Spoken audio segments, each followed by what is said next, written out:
이런 거 다 말린대요. 말려가지고 그렇게 해서 밥을 해서 드시면 간단하면서도 영양식으로 또 맛있게 건강하게 얼마든지 우리가 생각을 하면 먹을 수 있는 방법이 많이 있습니다.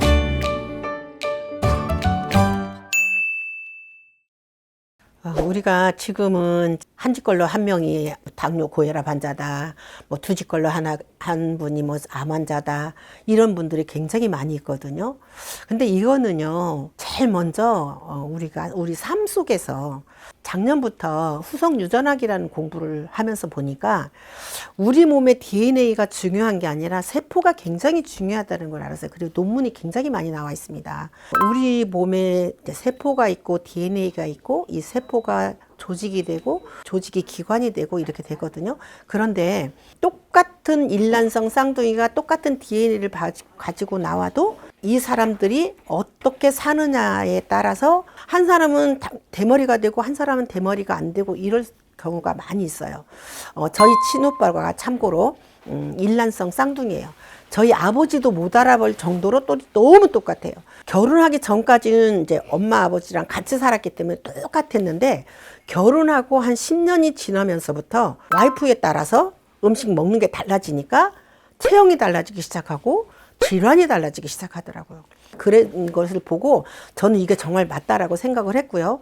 또 하나 여러분들이 이해하기 쉽게 하기 위해서 똑같이 일벌로 태어나는데 꿀을 먹은 애들은 크지 않고 그냥 일벌이 되는데 노얄제리를 먹은 애들은 여왕벌이 돼요. 커서. 그러니까 무엇을 먹느냐에 따라서 이 벌도 신분이 바꿔지잖아요. 왕이 되고 일꾼이 되는 것처럼. 하물며 우리 사람들이 그렇지 않을까 싶어요. 그래서 질병이 유전이라고 하는데 질병이 유전이라는 것보다는 음식이 유전이다라는 게 더 맞다라는 학자들이 많이 있거든요. 그래서 여러분들이 어떤 음식을 먹느냐, 어떤 환경에 사느냐가 가장 중요해요. 그리고 어떻게 운동을 하냐도. 너무 운동을 심하게 하고 근육 높인다고 뭐 프로틴 같은 거 이런 단백질 음식을 많이 먹게 되면요, 통풍이라는 질병이 와요. 요산이 생겨요. 그렇기 때문에 그런 어떤 음식에 치우치면 안 돼요. 우리는 과유불급이라는 말을 많이 씁니다. 뭐든지 과유불급하면 안 되고요. 두 번째는 무조건 맛있다고 아무거나 먹으면 안 돼요. 여러분들이 배달 음식이니 또 밀키트니 패스트푸드, 인스턴트 음식 이런 것들이 너무 난무해서 이 서구 음식이 들어오면서부터 서구에서 병이 걸리는 병이 우리나라가 많이 퍼지게 됐어요. 그래서 여러분들이 식탁에서 조금 힘들지만 많은 음식을 하지 말고 일식 3찬 해가지고 딱 드시면서 가정에서 밥을 먹으면 자녀들하고도 교육이 잘 되고 부부간의 관계도 좋아지고 내 몸도 건강해지고 일석몇조가 되는데 편하다고 힘들다고 만들어서 배달시켜 먹거나 인스턴트 먹거나 나가서 사 먹거나 이런 거는 안 했으면 참 좋겠다라는 제 바람입니다.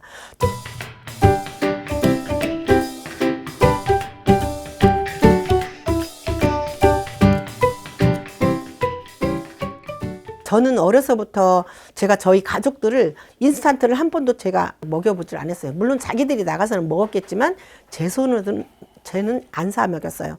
그렇기 때문에 우리 아이들은 절대 애들한테 이런 라면 같은 것도 잘 안 먹여요. 독일에서 살면서 독일 음식 잘 안 먹이고 꼭 한국 음식을 그렇게 해서 먹여요. 대체해가지고 배추가 없으면 양배추로, 무가 없으면 뭐 콜라비로 막 이런 식으로 해가지고 한식으로 그렇게 해서 잘 먹이니까 아이들이 한 번 병이 걸리는 거 없어요. 그만큼 우리는 음식이 그렇게 중요하다는 거죠. 그래서 여러분들이 식탁에서 질병을 예방하고, 여러분들이 좀 힘들고 어렵다고 하지만 그래도 냉장고가 있어서 여러분들 냉장고에 사다 놓고 간단하게 해 먹을 수 있는 방법이 굉장히 많이 있습니다. 제 요리책에 참고를 해보면 굉장히 좋은, 쉽고 간단하고 빠르게 해 먹을 수 있는 게으름뱅이 밥이라고 붙여놓은 이름이 있어요. 이건 왜 게으름뱅이 밥이라고 붙여놨냐면 거기에 야채 종류, 뿌리식물, 토마토, 마늘까지 다 들어갑니다. 그래서 한 번에 밥을 지어서 거기다 양념장만 맛있게 해서 비벼 먹으면 다른 반찬 필요 없어요.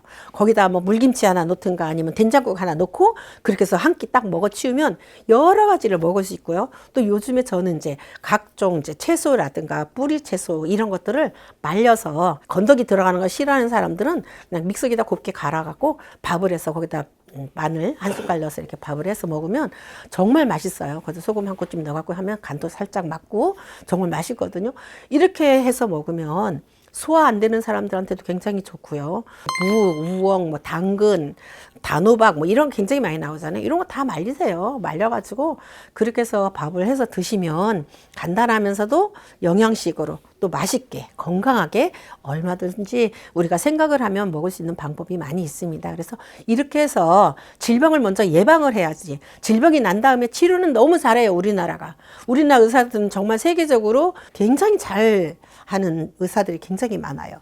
그런데 예방 차원에서는 너무 미비하다는 거죠. 그래서 이 방송을 보시는 여러분들이 이런 질병을 예방하는 식탁을 만들자라는 거를 한번 해보셨으면 너무 감사하겠습니다. 고맙습니다.